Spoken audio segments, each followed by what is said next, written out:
नमस्कार दोस्तों, स्वागत है आपका अपनी YouTube channel Balaji technical point में। और आज हम देखेंगे RLC, RL और RC जो पावर फैक्टर मीटर होता है उसमें जो RLC सीरीज सर्किट उसका प्रैक्टिकल देखेंगे। ठीक है, तो ये हमारे पास एक पावर फैक्टर मीटर है। इसमें बताएंगे कि जब रजिस्टिव लोड हो तो कैसे काम करेगा, कैपेसिटिव लोड हो तो कैसे काम करेगा। ठीक है, इसमें सबसे पहले हमें देखने होते हैं कनेक्शन। तो ये 4 टर्मिनल दिए हुए हैं, 4 टर्मिनल। यहाँ पे M लिखा है, ये L लिखा है, C लिखा है और ये V लिखा है। तो ये करंट कॉइल होती है 2 टर्मिनल, ये प्रेशर कॉइल होती है। ठीक है, अब हम क्या करते हैं, एक करंट कॉइल का और एक प्रेशर कॉइल का जो टर्मिनल है इसको हम एक वायर से शॉर्ट कर देते हैं। ठीक है, इतना। इसके बाद अब क्या है कि एक टर्मिनल को हम मेन सप्लाई के लिए M से निकाल लेते हैं, यानी कि करंट कॉइल से ये हमने निकाल लिया। दूसरा आता है हमारा ये L होता है, जो उसमें से एक टर्मिनल निकालेंगे ये हम।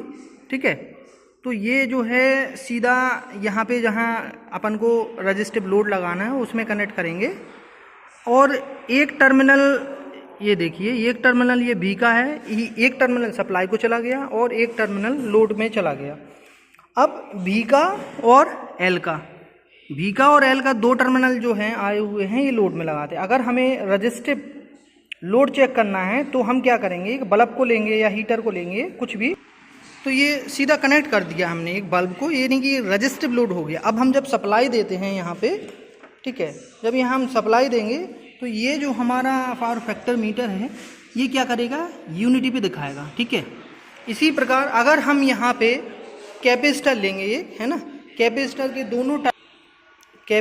दोनों टर्मिनल को अगर यहाँ पे जोड़ देंगे, ये बल्ब को हटा के, तो यहाँ पे कैपेसिटर का लीडिंग पावर फैक्टर दिखाएगा इस साइड। ठीक है, इसी प्रकार हम एक इंडक्टर लेंगे, एक चोक है हमारे पास, अगर हम इसके दोनों टर्मिनल को जोड़ देंगे तो ये लैगिंग पावर फैक्टर दिखाएगा।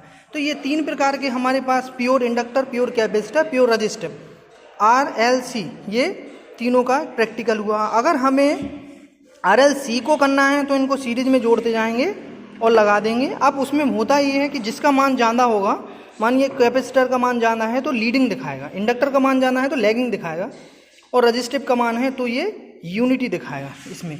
तो ये RLC सर्किट हो गया। इसी प्रकार अगर हमें पैरेलल करना है तो हम क्या करेंगे, पैरेलल में ये कैपेसिटर को जोड़ देंगे RL, और